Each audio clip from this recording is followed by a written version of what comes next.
بسم اللہ الرحمن الرحیم۔ السلام علیکم۔ سب دوستوں کو آزادی مبارک، وہ آزادی جو کلمے کی بنیاد پہ ہم نے حاصل کی تھی۔ جی ہاں، وطن عزیز پاکستان لا الہ الا اللہ محمد رسول اللہ کے نام پہ بنا تھا۔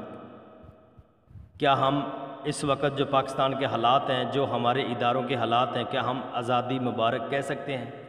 کیا ہمارے ادارے ٹھیک ہیں؟ کیا ہمارے اداروں میں کرپشن نہیں ہو رہی، لوٹ مار نہیں ہو رہی؟ ہر ادارہ کرپٹ ہے ہمارا؟ کیا رشوت خوری نہیں ہو رہی ہمارے اداروں میں؟ ہماری بازاروں میں کیا ہو رہا ہے؟ ہماری بازاروں میں کیا فروٹ اور سبزیاں اچھے سے مل رہی ہیں ہمیں؟ آگے سے گلی سڑی رکھ دی جاتی ہیں، شاپر میں ڈال دی جاتی ہیں، پتہ بھی نہیں چلنے دیتے۔ کیا ناپ تول ٹھیک کر رہے ہیں ہم لوگ؟ کیا ہم لوگ آزادی کے قابل ہیں؟ اس لیے آزادی حاصل کی تھی۔ کیا ہم دودھ میں پانی نہیں ڈالتے؟ جب ہم دودھ لے کے آتے ہیں خالص ہوتا ہے تو آگے سے ہم 20 کلو دودھ کو 50 کلو بنا دیتے ہیں پانی ڈال کے۔ کیا ہم آزاد ہیں؟ اس لیے ہم نے آزادی حاصل کی تھی۔ یہی وہ پاکستان ہے جو کلمے کی بنیاد پہ ہم نے حاصل کیا تھا۔ ہم نجائز قتل و غارت کر دیتے ہیں، سوچتے بھی نہیں ہم۔ کیا ہم آزاد ہیں؟ اس لیے ہم نے پاکستان حاصل کیا تھا۔ مظلوموں کا بلا وجہ خون بہایا جا رہا ہے، کیا اس لیے ہم نے پاکستان حاصل کیا تھا؟ آزادی کی قدر و قیمت پوچھنی ہے تو کشمیریوں سے پوچھیں، کیسے وہ اپنی جانیں پیش کر رہے ہیں، کیسے وہ اپنی شہادتیں دے رہے ہیں۔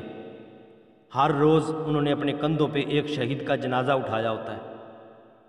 آزادی کی قدر پوچھنی ہے تو کشمیریوں سے پوچھیں، فلسطینیوں سے پوچھیں، جنہوں نے اپنے کندھوں پہ شہید کا جنازہ اٹھایا ہوتا ہے۔ ہمیں اللہ سے ڈر نہیں لگتا؟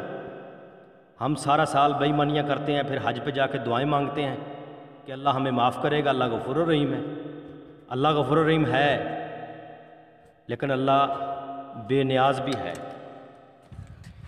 بوڑھی ماں سارا سال دوائی کے لیے ترستی ہے، اچھے کھانے پینے کے لیے ترستی ہے۔ بوڑھا ماں باپ گھر میں ترس رہا ہے، کبھی ہم نے اچھا فروٹ نہیں دیا۔ جب وہ مر جاتے ہیں تو ہم 2.5 من فروٹ ان کے تیجے پہ 40ویں پہ بانٹ دیتے ہیں۔ انا للہ و انا الیہ راجعون۔